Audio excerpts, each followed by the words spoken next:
সাংবাদিক সম্মেলন শুরু করার জন্য।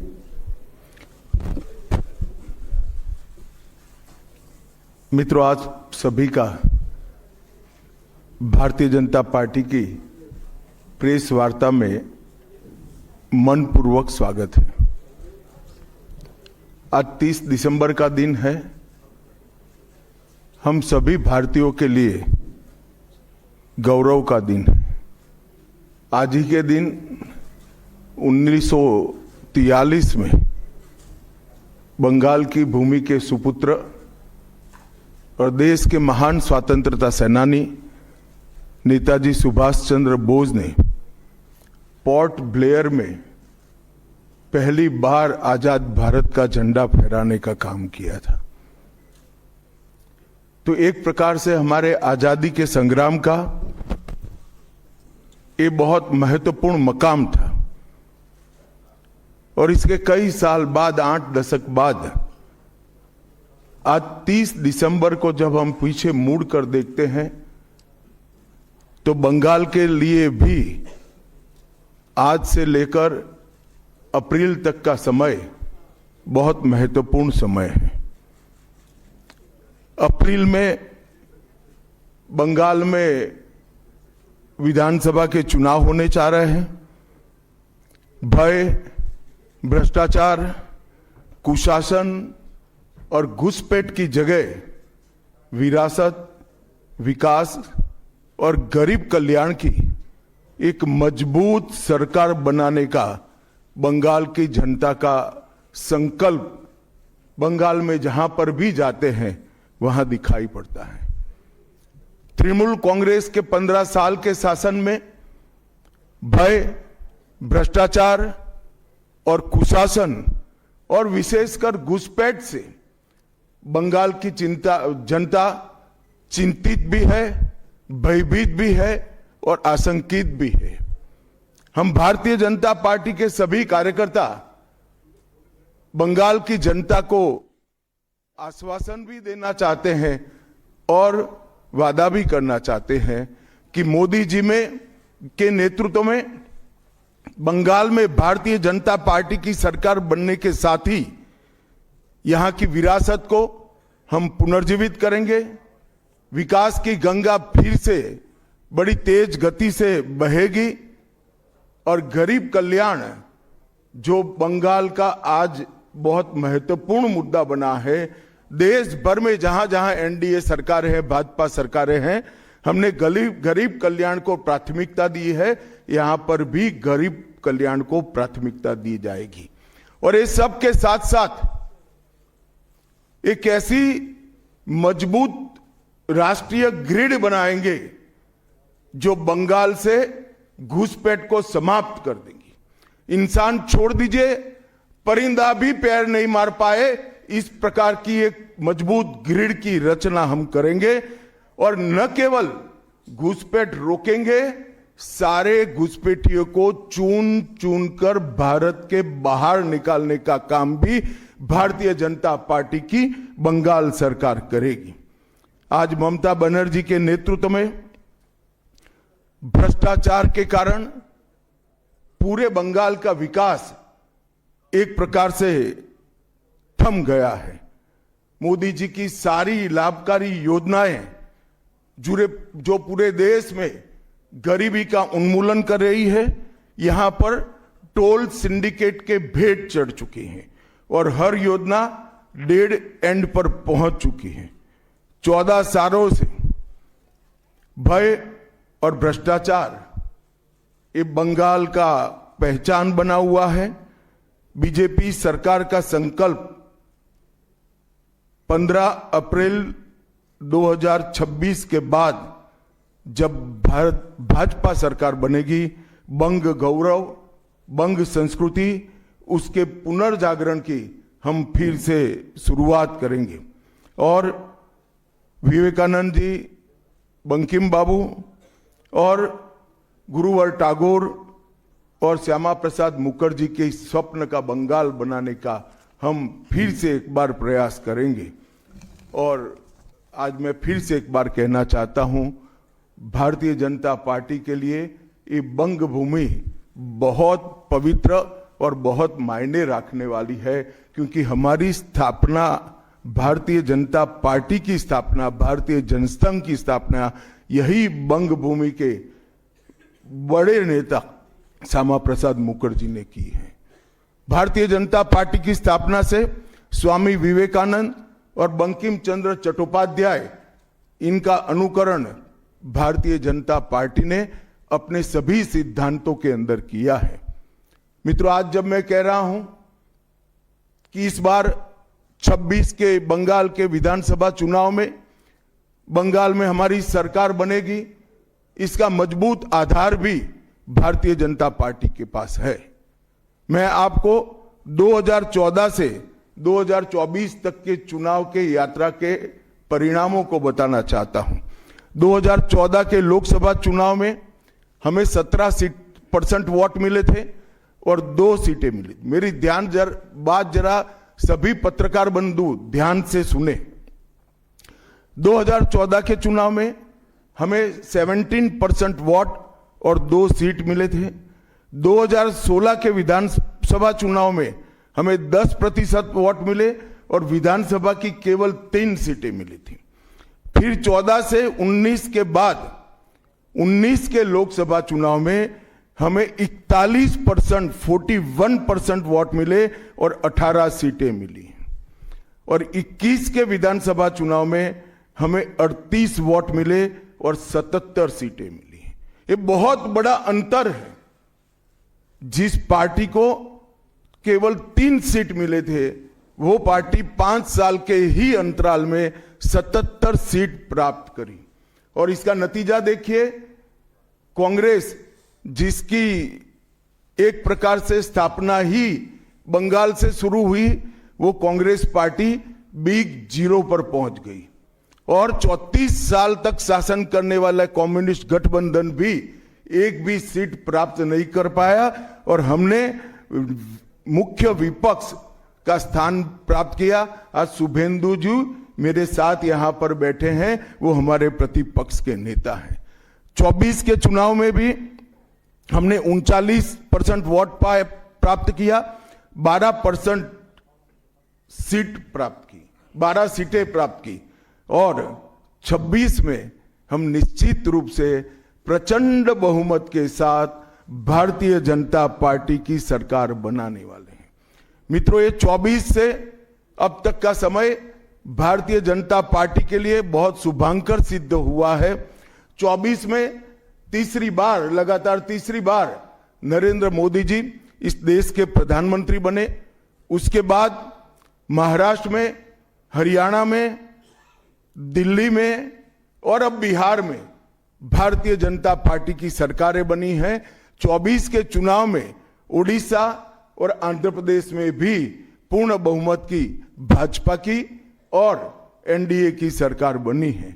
मुझे पूरा भरोसा है कि 2026 में बंगाल में 2/3 बहुमत के साथ भारतीय जनता पार्टी की सरकार बनेगी।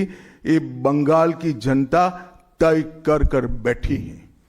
मित्रों, जहां पर भी बंगाल में जाते हैं, पूरे बंगाल की जनता घुसपैठियों से त्रस्त है।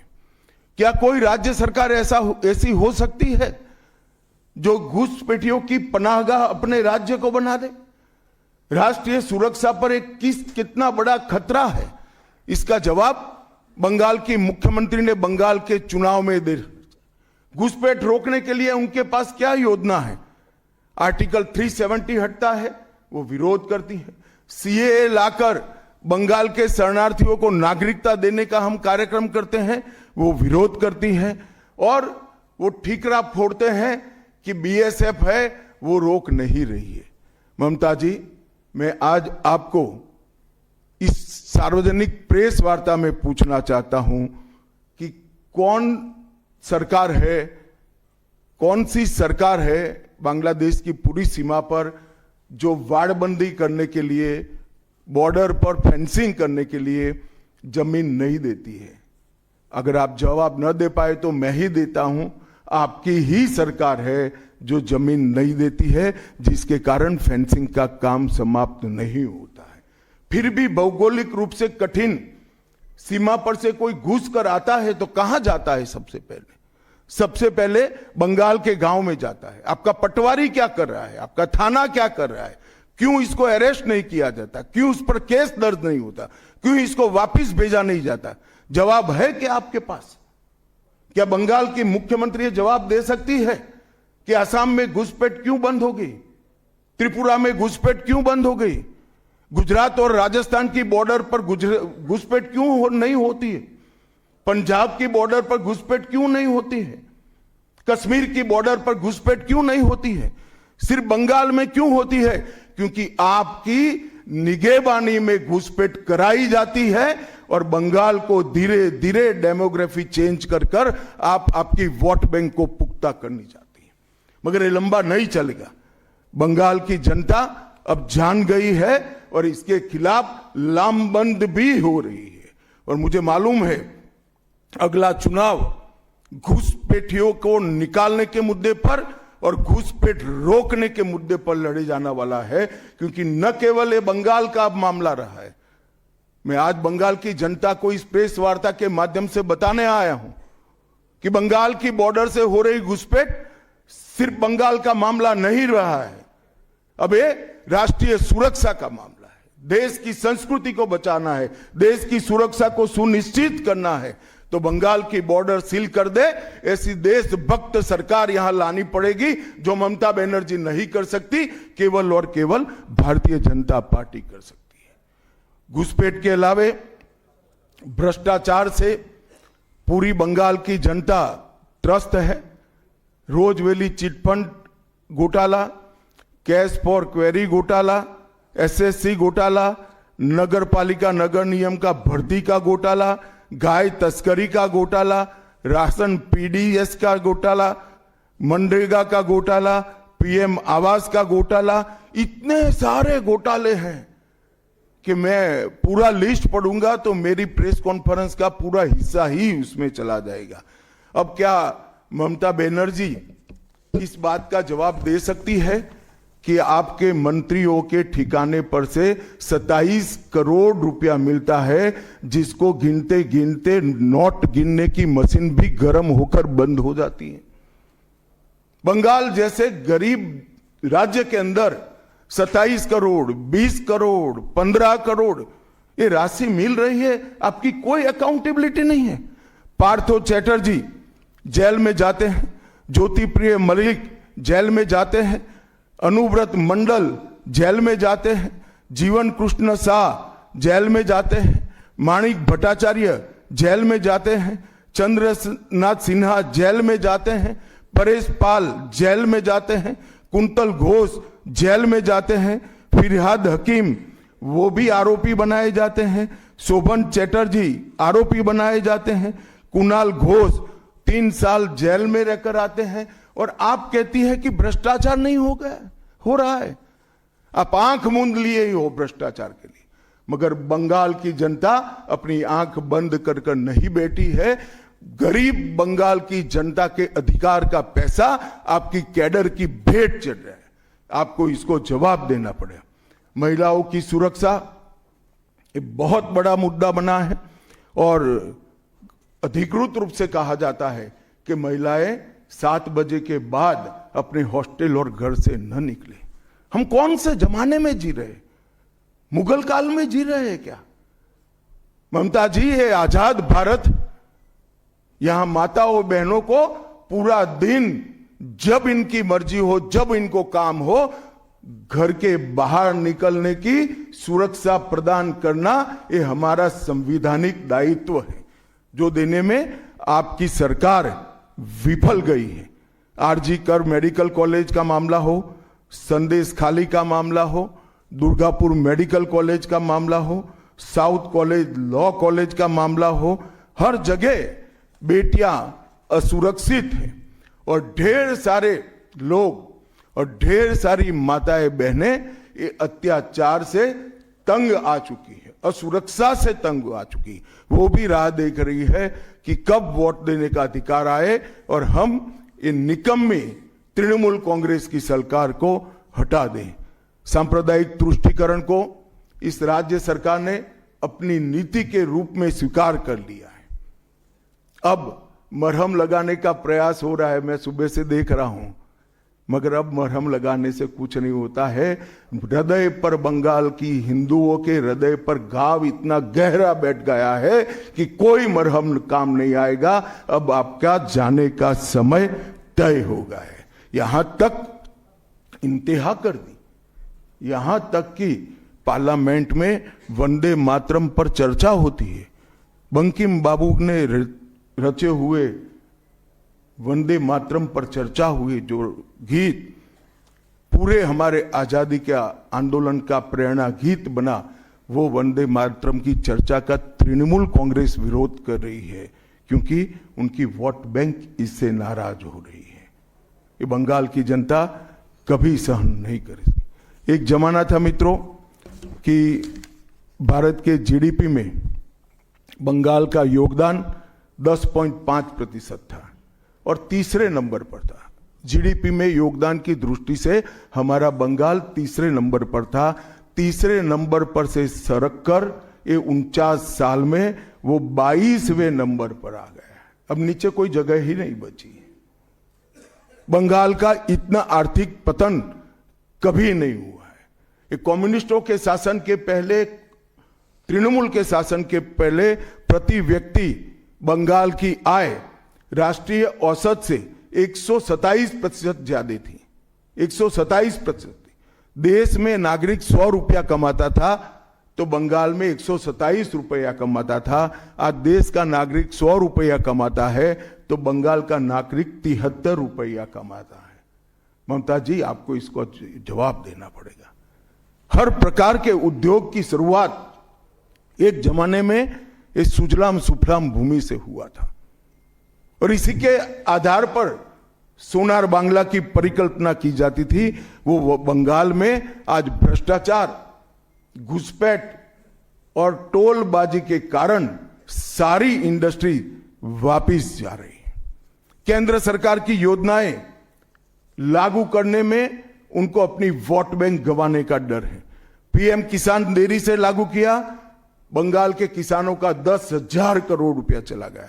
आयुष्मान भारत आज तक लागू नहीं किया और बहुत आयुष्मान भारत से बहुत एक प्रकार से कमियां वाली स्वास्थ्य साथी की स्कीम लागू की है। मुझे बताइए, कोई बंगाली, बंगाल का नागरिक भारत में कहीं जाता है और बीमार पड़ गया, स्वास्थ्य साथी स्कीम उसको बाहर के अस्पताल में इलाज करवा पाएगी क्या? नहीं करवा पाएगी। क्या गुनाह किया है बंगाल के गरीबों ने? देश भर के गरीबों को 5 लाख तक की पूरे स्वास्थ्य की गारंटी मिल रही है। अरे कई राज्यों ने किया कि केंद्र 5 लाख दे रहा है, उन्होंने और 5 लाख जोड़ दिए। आप केंद्र के 5 लाख इसलिए स्वीकार नहीं करना चाहते हो कि नरेंद्र मोदी से आपको डर है। डर तो ठीक ही है, क्योंकि मोदी जी की लोकप्रियता बंगाल में दिन प्रतिदिन बढ़ती है, मगर इसके कारण गरीबों का आप नुकसान कर रही हो। वो बंगाल के गरीब जरूर। हिंसा और प्रतिशोध की राजनीति, पूरा देश ऐसी आशा करता था कि यहां से कम्युनिस्ट जाने के बाद हिंसा और प्रतिशोध की राजनीति समाप्त हो जाएगी, मगर हुआ उल्टा। इन्होंने तो कम्युनिस्टों को भी अच्छा कहला दिया। मित्रों, अब तक 300 से अधिक भारतीय जनता पार्टी के कार्यकर्ता मारे गए हैं। 21 के चुनाव के बाद लगभग 3000 कार्यकर्ता विस्थापित बनकर आज भी अपने गांव में नहीं लौटे हैं। उनको दबाव बनाया जाता है कि आप तृणमूल का झंडा उठाओ तभी गांवों को रहने देंगे। क्या ये स्वस्थ लोकतंत्र की निशानी है? कोई व्यक्ति अपने किसी राजनीतिक दल में काम करना है, वो स्वतंत्र रूप से तय नहीं कर पाएगा। वो ममता जी मुख्यमंत्री की चैम्बर से तय करेगी क्या? ममता जी, जितना भी प्रताड़ना करना हो करो, बंगाल की जनता अब तय कर कर बैठी है। इन्होंने भाजपा के कार्यकर्ताओं को हर तरह से प्रताड़ित किया, यहां तक कि महिलाओं पर बलात्कार भी किए गए। मैं अपना रिपोर्ट नहीं दे रहा हूं, नेशनल ह्यूमन राइट कमीशन का रिपोर्ट है। इसका भी जवाब ममता जी को देना पड़ेगा। ममता जी ने सारी संवैधानिक औचित्य को समाप्त कर दिया। किसी भी राज्य में प्रधानमंत्री जाते हैं तो वो देश के प्रधानमंत्री होते हैं। कई राज्यों में हमारी सरकार नहीं, कहीं ऐसा व्यवहार नहीं होता। वंदे भारत ट्रेन देने प्रधानमंत्री आते हैं, ममता जी स्टेज पर नहीं जाती है। कई प्रकार के भारत सरकार के सुप्रीम कोर्ट के आदेश से बने हुए, मेरी बात ध्यान से सुनिएगा, सुप्रीम कोर्ट के आदेश से बने हुए भारत सरकार के डीओपीटी के रूल्स ये तोड़ देती है, मरोड़ देती है। डीजीपी और मुख्य सचिवों की अपॉइंटमेंट में मनमानी करती है। रिटायर्ड होने के बाद सलाहकार बनाकर प्रॉक्सी डीजीपी और प्रॉक्सी सीएस बैठाने का काम करती है। ये 34 साल कम्युनिस्टों का शासन और 15 साल टीएमसी का शासन, ये केंद्र विरोधी मानसिकता बंगाल की जनता में खड़ा कर हमारी संविधान की स्पिरिट थी, उस स्पिरिट का कंप्लीट इन्होंने अनादर करने का काम किया है। ममता बनर्जी के शासन में सिंडिकेट, तोलबाजी, कटमनी, न केवल वो सिस्टम को बढ़ावा दिया है, यहां कमाई करने का अधिकार एक ही व्यक्ति को है, भाईपो को है, और किसी को कमाई करने का अधिकार नहीं है। सब में हिस्सेदारी देनी पड़ती है। बंगाल एक जमाने में सब बात में सबसे पहले था। सबसे पहला मोटर कारखाना पश्चिम बंगाल में लगा। सबसे पहला पावर प्लांट 1887 में बंगाल में लगा। सबसे पहली कोयलरी बंगाल में आई। सबसे पहला स्टील प्लांट बंगाल में लगा। देश की सबसे पहली हाई राइज बिल्डिंग बंगाल में बनी। देश की सबसे पहली जूट मिल बंगाल में बनी। देश की पहली मेट्रो ट्रेन बंगाल में आई। एक ही शहर में 2 पोर्ट एक ही जगह है, बंगाल में है। और देश की सबसे पहली आधुनिक यूनिवर्सिटी कलकत्ता यूनिवर्सिटी भी बंगाल में बनी। और विश्व प्रसिद्ध विश्व भारती यूनिवर्सिटी भी, जिसने भारतीय शिक्षा के कंसेप्ट को जमीन पर उतारा, वो भी बंगाल में बनी। मगर ममता जी, आप गौरव मत करिएगा, इसमें से कुछ आपके समय में नहीं हुआ है। ये जो करने वाले थे, उनके पूरे रिदम को, इनकी लय को, बंगाल की विकास की गति को तोड़ने का आप काम करें। बंगाल आज इंडस्ट्रियल रूप से कंप्लीटली बर्बाद हो चुका है, और ये आपके शासन में ही हुआ है। आधा अधूरा तो कम्युनिस्ट बेचारे कर गए थे, आपने तो पूरा ही समाप्त कर दिया। सिंडिकेट राज, तालेबाजी, शत्रुतापूर्ण माहौल, इसके कारण 2011 से 25 के बीच में 7,000 से ज्यादा कंपनियां बंगाल छोड़कर बंगाल के बाहर चली गई। और मित्रों, ये बहुत बड़ा सेटबैक बंगाल के आर्थिक विकास के लिए है। मित्रों, बंगाल स्वामी विवेकानंद, बंकिम चंद्र चट्टोपाध्याय, शरद चट्टोपाध्याय, महर्षि अरविंद, ईश्वर चंद्र विद्यासागर और कवि गुरु टैगोर जैसे महापुरुषों की धरती है। यही धरती पर नेताजी सुभाष चंद्र बोस, अमर शहीद खुदीराम बोस, वाघा जतीन, रविंद्रनाथ सन्याय, रास बिहारी बोस, मास्टर सुरेसेन, प्रफुल्ल चाकी, वीणा दास, कल्पना दत्त, ये सभी ने देश की आजादी के लिए आहलेख जगाया था। यहीं पर कई सारे फिल्मकार मिले, संगीतकार मिले, चित्रकार मिले। इस भूमि ने कई सारे दुनिया को प्रभावित करने वाले संत भी दिए। वो बंगाल आज ऐसे कगार पर पहुंच गया है कि अगर एक घुसपैठ की बयार रोकी नहीं गई तो बंगाल का अस्तित्व भी खतरे में है। ऐसा स्पष्ट रूप से समाज जीवन को जानने वाले सभी लोग मानते हैं।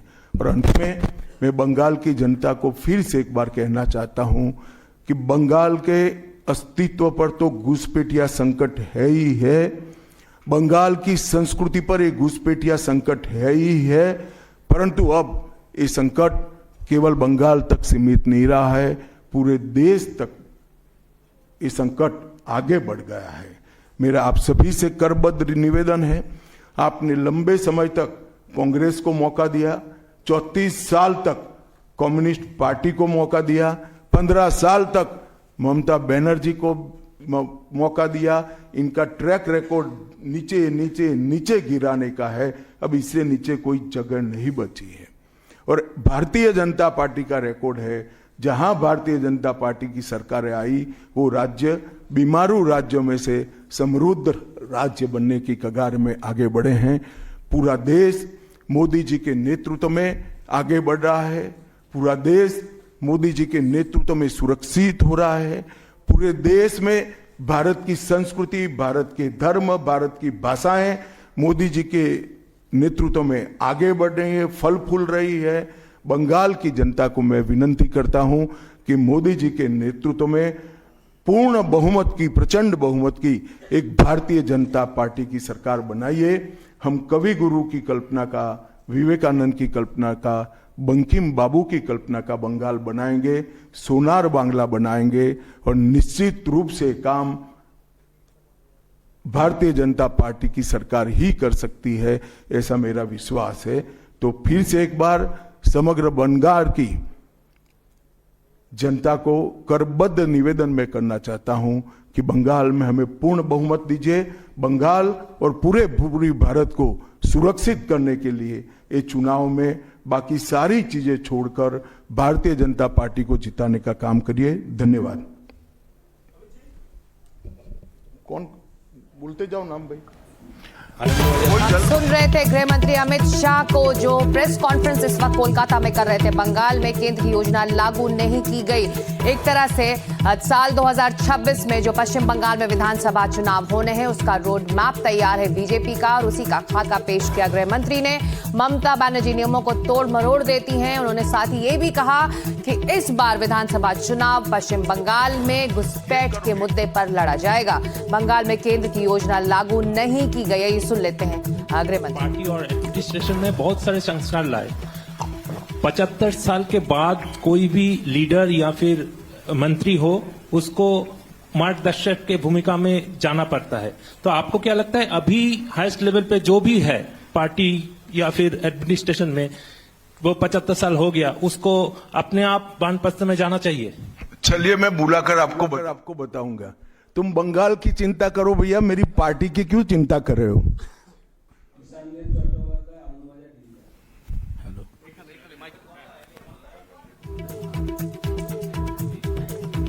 Amit ji, there is anxiety among the Motua communities regarding the papers and documents to be produced in the SIR process.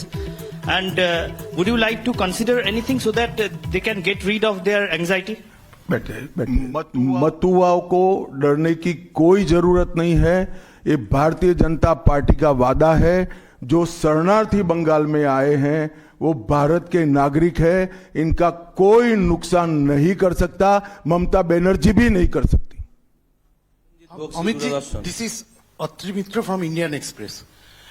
पिछले कई इलेक्शन में हम लोग देखे हैं कि your ground level organisation was failed to dominate in the day of election with TMC.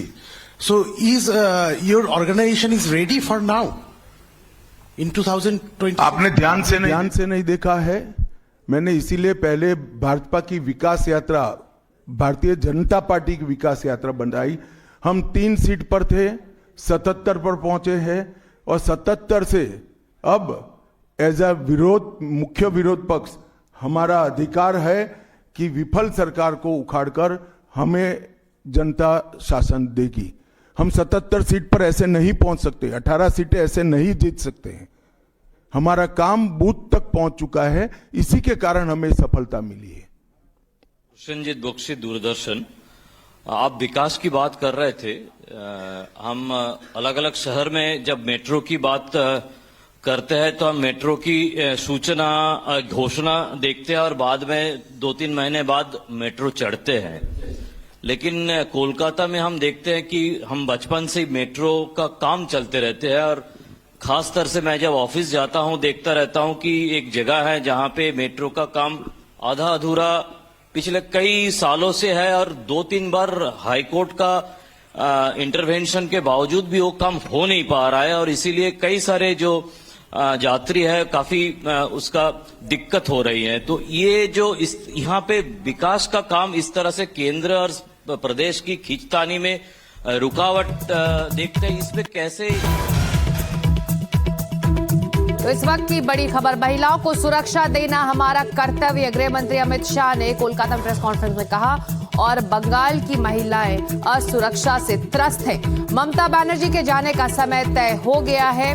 Vande Mataram पर चर्चा के विरोध में टीएमसी रही। संसद में जब ये चर्चा हुई, घुसपैठ इस बार के विधानसभा चुनावों का बड़ा मुद्दा रहेगा, कहा है गृह मंत्री ने। आइए सुन लेते हैं इस पर उन्होंने वहां मौजूद पत्रकारों से और क्या क्या कहा। तृणमूल कांग्रेस के 15 साल के शासन में भय, भ्रष्टाचार और कुशासन और विशेषकर घुसपैठ से बंगाल की जनता चिंतित भी है, भयभीत भी है और आशंकित भी है।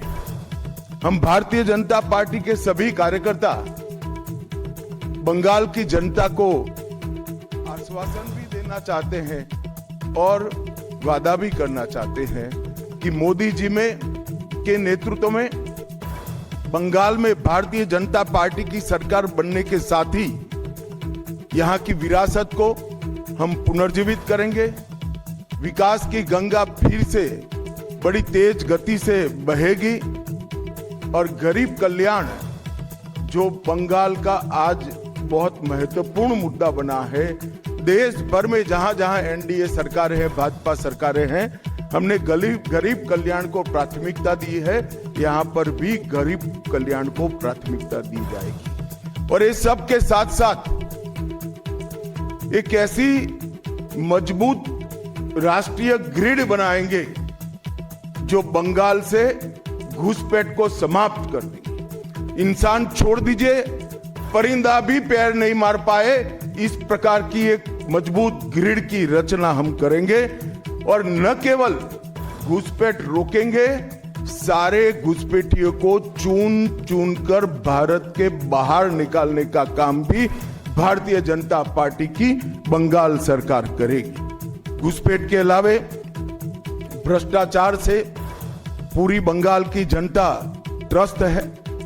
रोजवेली चिटफंड घोटाला, कैश फॉर क्वेरी घोटाला, एसएससी घोटाला, नगर पालिका नगर नियम का भर्ती का घोटाला, गाय तस्करी का घोटाला, राशन पीडीएस का घोटाला, मनरेगा का घोटाला, पीएम आवास का घोटाला, इतने सारे घोटाले हैं कि मैं पूरा लिस्ट पढ़ूंगा तो मेरी प्रेस कॉन्फ्रेंस का पूरा हिस्सा ही उसमें चला जाएगा। अब क्या ममता बनर्जी इस बात का जवाब दे सकती है कि आपके मंत्रियों के ठिकाने पर से 27 करोड़ रुपया मिलता है, जिसको गिनते गिनते नोट गिनने की मशीन भी गर्म होकर बंद हो जाती है?